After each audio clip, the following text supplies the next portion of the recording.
जय श्री कृष्णा, राधे राधे, हर हर महादेव, जय माँ पार्वती। आप सभी को हरतालिका तीज की हार्दिक शुभकामनाएं। आज भाद्रपद मास के शुक्ल पक्ष की तृतीया तिथि है और दिन शुक्रवार है। आज भगवान शिव और माता पार्वती के अमर प्रेम का प्रतीक हरतालिका तीज व्रत है। माता पार्वती ने भगवान शिव को पति के रूप में प्राप्त करने के लिए हरतालिका तीज का व्रत किया था। यह व्रत अखंड सौभाग्य को देने वाला माना गया है। महिलाएं आज के दिन अपने पति की लंबी आयु के लिए निर्जला व्रत रखती हैं और कुंवारी कन्याएं भी मनपसंद वर की प्राप्ति के लिए यह व्रत रखती हैं। तो आज मैं आपको सुना रही हूँ हरतालिका तीज व्रत की बड़ी ही दुर्लभ कथा। इस कथा को पूरा सुनने से हमारी समस्त मनोकामनाएं पूर्ण हो जाती हैं। जो आप लोग बड़ी ही श्रद्धा और प्रसन्नचित्त मन से इस कथा को पूरा अवश्य सुनिएगा। सूत जी ने कहा, हे सौनक, आदि महर्षि गण मदार के फूलों से सजे हुए केस वाली दिव्य वस्त्रों से विभूषित पार्वती जी को तथा मुंडमाला में सुशोभित शिव जी को जो दिगंबर रहते हैं, ऐसे शिव जी को मैं बार बार प्रणाम करती हूँ। कैलाश पर्वत के रम्य शिखर पर विराजमान शिव जी से पार्वती जी ने पूछा, हे महेश्वर, आप आज मुझे कोई गुप्त से गुप्त रहस्य की बात बताने की कृपा करें। वह ऐसी बात हो जो सभी धर्मों का सार अल्प परिश्रम से ही करने योग्य तथा अत्यंत फलदायिनी कथा का जिसमें समावेश हो। यदि आप मुझ पर प्रसन्न हैं तो उसे बताने की कृपा करें। हे प्रभु, मैंने पूर्व जन्म में ऐसा कौन सा तप, दान या व्रत किया था जिसके फलस्वरूप आप जैसे त्रिलोक के अधीश्वर अनादि और अनंत रूप वाले पति मुझे प्राप्त हुए हैं। तब शिवजी ने कहा, हे देवी, अब मैं तुमसे सर्वोत्तम व्रत का कथन करता हूँ क्योंकि तुम मेरी प्रेयसी हो। अतः मैं तुमसे इस गुप्त व्रत को बतलाता हूँ। जिस प्रकार ताराओं में चंद्र, ग्रहों में सूर्य, चारों वर्णों में ब्राह्मण, क्षत्रिय, वैश्य और शूद्र में ब्राह्मण, देवों में विष्णु, नदियों में गंगा, पुराणों में महाभारत, वेदों में सामवेद और इंद्रियों में मन श्रेष्ठ है, उसी प्रकार पुराणों एवं वेदों का सर्वस्व उसी प्राचीन व्रत का मैं तुमसे कथन करता हूँ। तुम उसे स्थिर चित्त से सुनो। पूर्व काल में जिस व्रत को तुमने किया था उसी के प्रभाव से तुमने मेरी पत्नी का स्थान प्राप्त किया है। प्रेयसी होने के कारण ही मैं तुमसे इस व्रत को प्रकट करता हूँ।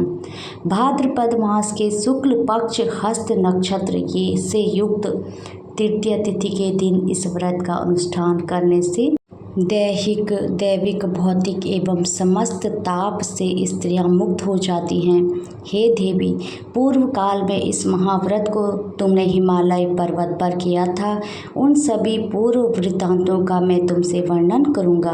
तब पार्वती जी ने कहा, हे नाथ, मैंने इस उत्तम व्रत को किस प्रकार किया था उन सभी वृत्तांत को मैं आपके मुख कमल से श्रवण करना चाहती हूँ। तब शिव जी बोले, पर्वतों में श्रेष्ठ हिमालय नामक एक पर्वत है जो अनेक प्रकार की भूमि तथा विविध वृक्षों से परिव्याप्त है। उस पर्वत पर अनेक प्रकार के पक्षी, मृग, देवगण, गंधर्व, सिंध चारण प्रमुदित मन से विचरण करते हैं। उस पर्वत की चोटी इस फटीक बिलोर नामक एक विशेष प्रकार की मणि है। स्वर्ण मणि और मूंगों से सुशोभित है। यह पर्वत आकाश के समान ऊंचा है। उसकी चोटियां सदैव बर्फ से ढकी रहती हैं तथा गंगा का निरंतर निदान होता रहता है। हे पार्वती, तुमने अपने बाल्य अवस्था में जिस प्रकार की कठोर तपस्या की थी मैं उसका वर्णन करता हूँ। भगवान शिव कहते हैं कि देवी, तुमने 12 वर्षों तक नीचे को मुख और ऊपर को पैर करके तपस्या की थी। तुमने माघ के महीने में कंठ तक जल में निवास कर, वैशाख मास के प्रखर धाम में पंचाग्नि सेवन कर, श्रावण मास में घर से बाहर वर्षा में भीग कर मेरी तपस्या निराहार रहकर की थी। तुम्हारे इस उग्र तप को देखकर तुम्हारे पिता हिमवान बहुत ही दुखित एवं चिंतित हुए। वे तुम्हारे विवाह के विषय में चिंतातुर हो गए। कि ऐसी तपस्विनी कन्या के लिए वर कहाँ से उपलब्ध हो सकेगा। ऐसे ही समय में ब्रह्मा पुत्र नारद जी आकाश मार्ग से तुम्हारे पिता के पास आ गए। तुम्हारे पिता ने उन मणि श्रेष्ठ की अग्रपाद आसन आदि देकर पूजा की। हिमवान ने कहा, हे मुनिवर, आप अपने आने का कारण बताइए, क्योंकि परम सौभाग्य से ही आप जैसे महाअनुभाव का आगमन होता है। उत्तर में नारद मुनि ने कहा, हे पर्वतराज, आप मेरे आने का कारण जानना चाहते हैं तो सुनिए। मुझे भगवान विष्णु ने आपके पास संदेश वाहक के रूप में भेजा है और कहा है कि अपने इस कन्या रत्न को किसी योग्य पुरुष के हाथ में अर्पित करें। संपूर्ण देवों में वासुदेव से बढ़कर अन्य कोई देव नहीं है, इसलिए मेरी भी यही राय है कि आप अपनी कन्या भगवान विष्णु को सौंपकर जगत में यशस्वी बने। नारद जी की बात सुनकर हिमालय ने कहा, यदि भगवान विष्णु ने इस कन्या को ग्रहण करने की स्वयं इच्छा की है तो मुझे कोई आपत्ति नहीं है, क्योंकि आपकी सहमति है। इसलिए अब आज से इस संबंध को निश्चित ही समझिए। हिमवान द्वारा इस प्रकार का उत्तर पाकर नारद जी उस स्थान से अंतर्ध्यान होकर शंख चक्र गदा एवं पद्मधारी भगवान विष्णु जी के पास उपस्थित हुए। उन्होंने हाथ जोड़कर प्रणाम करते हुए विष्णु भगवान से कहा, हे देव, मैंने आपका विवाह संबंध पर्वतराज हिमवान की पुत्री से निश्चित कर दिया है। उधर हिमवान ने प्रसन्न होकर तुमसे कहा है कि हे पुत्री, मैंने तुम्हारा विवाह भगवान विष्णु के साथ निश्चित कर दिया है। पिता द्वारा विपरीत अर्थात वाक्य सुनकर तुम अपनी सखी के घर चले गई और वहीं भूमि पर लेटकर अत्यंत विलाप करने लगी। तुम्हें रुदन करता हुआ देखकर तुम्हारी सहेली ने तुमसे पूछा कि हे देवी, तुम अपने दुख का कारण मुझे बताओ, हम सभी निसंदेह आपका कार्य पूरा करेंगे।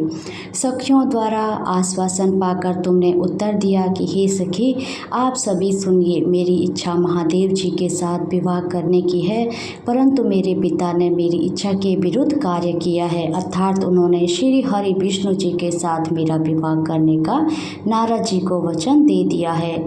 इसलिए सखियों, अब मैं अपने शरीर का निश्चित रूप से परित्याग करूंगी।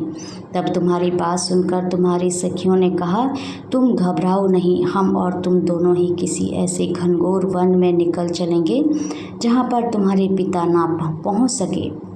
इस प्रकार की गुप्त मंत्रणा करके तुम अपनी सखियों के साथ निर्जन वन में पलायन कर गई। कुछ समय पश्चात तुम्हारे पिता ने पास पड़ोस के प्रत्येक घरों में तुम्हारी खोज की, किंतु तुम्हारा कहीं भी पता ना लगा। तुम्हारे पिता ने तुम्हें ना पाकर मन में संदेह किया कि कहीं किसी देव दानव किन्नर आदि ने मेरी पुत्री का अपहरण तो नहीं कर दिया। वे इस सोच में भी डूब गए कि अब मैं नारद जी को क्या जवाब दूंगा, क्योंकि मैंने उनसे विष्णु जी के लिए पुत्री के विवाह का वचन दिया था। अब मैं उपवास का पात्र बनूंगा। ऐसे सोचते सोचते वे घबराकर मूर्छित हो गए। जब वे मूर्छित अवस्था से बाहर हुए तो सभी लोग उनके समीप एकत्रित होकर उनसे पूछने लगे कि हे पर्वतराज, आप अपनी मूर्छित अवस्था का कारण मुझे बताइए। कुछ स्वस्थ होने के बाद हिमालय ने उन लोगों से कहा कि मेरी कन्या का किसी ने अपहरण कर लिया है, अथवा हो सकता है कि किसी विषधर सर्प ने डस लिया हो, अथवा हो सकता है कि किसी सिंह, व्याघ्र आदि किसी हिंसक पशु ने उसका भक्षण कर लिया हो। यही मेरे दुख का कारण है। ना जाने मेरी पुत्री कहाँ चली गई, अब मैं क्या करूं? ऐसा कहते हुए हिमालय इस प्रकार कांपने लगे जैसे किसी प्रचंड आंधी में वृक्ष हिलने लगते हैं। तब तुम्हारे पिता तुम्हारी खोज में भयानक जंगल के भीतर अग्रसर हुए। इधर तुम तो पहले से ही अपनी सखियों के साथ उस भीषण वन में जा चुकी थी। उस स्थान पर एक नदी प्रवाहित हो रही थी, वहाँ एक गुफा भी थी। तुमने उसी गुफा में जाकर आश्रय लिया और निराहार रहकर मेरी बालू की मूर्ति बनाई जो शिव पार्वती सहित थी, और इस मूर्ति की तुमने स्थापना की। जब भाद्रपद मास के शुक्ल पक्ष की तृतीया हस्त नक्षत्र से युक्त आई, तब तुमने उस दिन रात्रि में जागरण कर गीत वाद आदि के साथ मेरा भक्तिपूर्वक भजन किया। हे प्रिय, तुम्हारे द्वारा की गई उस कठिन तपस्या एवं व्रत के प्रभाव से मेरा सिंहासन डगमगाने लगा और जहाँ तुम सखियों के साथ थी उस स्थान पर मैं जा पहुँचा। मैंने तुमसे कहा कि हे वरानने, मैं तुमसे अत्यंत प्रसन्न हूँ, तुम मुझसे अपना इच्छित वर प्राप्त कर लो। तब उत्तर में तुमने कहा कि देव, यदि आप मुझ पे प्रसन्न हैं तो आप मुझे पति रूप में प्राप्त हो। मैं तथास्तु ऐसा ही हो कहकर पुनः अपने कैलाश पर्वत पर आ गया। मेरे चले जाने के बाद तुमने प्रातःकाल नदी में स्नान कर मेरी स्थापित मूर्ति का विसर्जन किया। इतना करने के बाद तुमने अपनी सखियों के साथ व्रत का पारण किया। उसी समय तुम्हारे पिता हिमालय भी तुम्हारे खोजते हुए उसी जंगल में आ पहुँचे, किंतु वन की गहनता के कारण चारों ओर ढूंढने पर भी तुम्हारा कुछ भी अता पता ना लगा। अब वो निराश होकर भूमि पर गिर पड़ी। पुनः उठने के बाद हिमालय ने 2 कन्याओं को सुप्त अवस्था में देखा। उन्होंने निकट आकर तुम्हें गोद में उठा लिया और रुदन करने लगे। रोते रोते ही उन्होंने तुमसे पूछा कि तुम इस घनघोर जंगल में किस प्रकार आ पहुँची। पिता की बात सुनकर तुमने उनसे कहा कि हे तात, मैं अपना विवाह शिव जी के साथ करना चाहती थी, परंतु मेरी इच्छा के प्रतिकूल आपने विष्णु भगवान से मेरा विवाह संबंध स्थिर कर लिया। इसी कारण रुष्ट होकर मैं अपनी सखियों के साथ घर का परित्याग कर इस भीषण वन में चली आई। हे तात, यदि आप मुझे घर ले जाना चाहते हैं तो मुझे महादेव जी से विवाह करने की आज्ञा दीजिए। मेरा ऐसा ही दृढ़ निश्चय है। तुम्हारी इस दृढ़ संकल्प को जानकर तुम्हारे पिता ने ठीक है कहा और वे तुम्हें अपने साथ घर वापस ले गए। घर पहुंचने पर मेरे साथ तुम्हारा पाणी ग्रहण हुआ। उसी व्रत के प्रभाव से तुमने अचल सौभाग्य प्राप्त कर लिया। मैंने आज तक इस व्रत का कथन किसी से नहीं किया है। हे देवी, तुम अपने सखियों के द्वारा अपना हरण की गई, इसलिए इस व्रत का नाम हरतालिका पड़ा। इसके बाद पार्वती जी ने कहा, हे प्रभु, आपने इस व्रत के नाम का तो निरूपण कर दिया, अब इसके विधान तथा महत्म्य का वर्णन भी कीजिए। इस व्रत को करने से क्या फल प्राप्त होता है तथा इस व्रत को पहले किसने किया था, ये भी बताने की कृपा करें। तब शिव जी ने कहा, हे देवी, अब मैं तुमसे इस व्रत का विधान बताता हूँ। सौभाग्य की कामना करने वाले सभी नारियों के लिए यह व्रत करने योग्य है, क्योंकि यह व्रत स्त्रियों का सौभाग्यदायक है। सर्वप्रथम केले के खंभों से एक मंडप का निर्माण करें, तदनंतर उस मंडप को विधिवत वर्णों के वस्त्रों से आच्छादित कर उसमें सुगंधित चंदन का लेप करें। फिर उसमें पार्वती सहित मेरी बालों की मूर्ति बनाकर स्थापित करें और शंख, भैरी, मृदंग आदि बाजों को बजाकर विधिवत प्रकार के सुगंधित पुष्पों एवं नैवेद्य आदि चढ़ाकर मेरी पूजा करें। पूजन के बाद उस दिन रात्रि में जागरण करें। सुपारी, जामुन, मौसमी आदि का भोग अर्पित करें। नारियल के जल से अभिषेक करें। पंचमुख वाले शांति स्वरूप एवं त्रिशूलधारी शिव को मेरा नमस्कार है, ऐसा कहकर नमन करें। नंदी, भृंगी, महाकाल आदि गणों से युक्त शिव को मेरा नमस्कार है तथा सृष्टि स्वरूपिणी प्रकृति रूप शिव की कांता पार्वती को मेरा नमस्कार है। हे सर्व मंगल प्रदायिनी जगत जननी शिव रूप कल्याणदायिके शिव रूप शिवे शिव स्वरूपा तेरे तथा शिवा के निमित्त एवं ब्रह्मचारिणी स्वरूप जगदात्री के लिए मेरा बार बार प्रणाम है। हे सिंह वाहिनी, आप भव ताप से मेरा उद्धार करें। हे महेश्वरी, आप मेरी संपूर्ण इच्छाएं पूर्ण करें। हे मातेश्वरी, मुझे राज्य, सौभाग्य, धन सब प्रदान करें। इस प्रकार कहकर मेरे साथ तुम्हारी पूजा स्त्रियों को करनी चाहिए। विधिवत कथा श्रवण करने के पश्चात सामर्थ्य के अनुसार ब्राह्मण को अन्न, वस्त्र और धन प्रदान करें। उसके पश्चात भूयसी दक्षिणा देकर संभव हो तो स्त्रियों को आभूषण आदि भी दे। इस सौभाग्यवर्धिनी पुनीत कथा को अपने पति के साथ श्रवण करने से नारियों को महान फल की उपलब्धि होती है। हे देवी, इस विधि से जो स्त्री इस व्रत को करती है उन्हें 7 जन्मों तक राज्य सुख एवं सौभाग्य प्राप्त होता है। व्रत के दिन जो नारी अन्न का आहार ग्रहण करती है वह 7 जन्म तक संतानहीन एवं विधवा होती है। जो स्त्री उपवास नहीं करती वह दरिद्र, पुत्र शौक से दुखी एवं झगड़ालू होती है तथा नरक वास करके दुख भोगती है।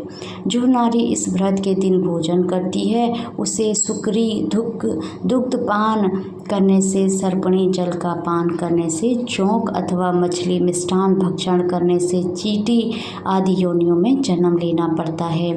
अनुष्ठान की समाप्ति पर नारियों को चाहिए कि वह चांदी, सोना, तांबे अथवा इन सभी के अभाव में बांस की डलिया में वस्त्र, फल, पकवान आदि रखकर दक्षिणा के साथ ब्राह्मण को दान करें। जो नारियां इस विधि से व्रत का अनुष्ठान करती हैं वे तुम्हारे समान अनुकूल पति को प्राप्त कर इस लोक में सभी सुखों का उपभोग करती हुई अंत में मुक्ति प्राप्त करती हैं। इस कथा के श्रवण कर लेने से ही स्त्रियां हजारों अश्वमेघ यज्ञ एवं सैकड़ों वाजपेय यज्ञ करने का फल प्राप्त करती है। हे देवी, मैंने तुमसे इस सर्वोत्तम व्रत का कथन किया जिसके करने से करोड़ों यज्ञ का फल सहज ही प्राप्त होता है। अंत इस व्रत के फल का वर्णन सर्वदा अकथनीय है। हर हर महादेव। जय माँ पार्वती। हरे कृष्णा। राधे राधे। भगवान भोलेनाथ और माँ पार्वती की कृपा आप सभी पर बनी रहे।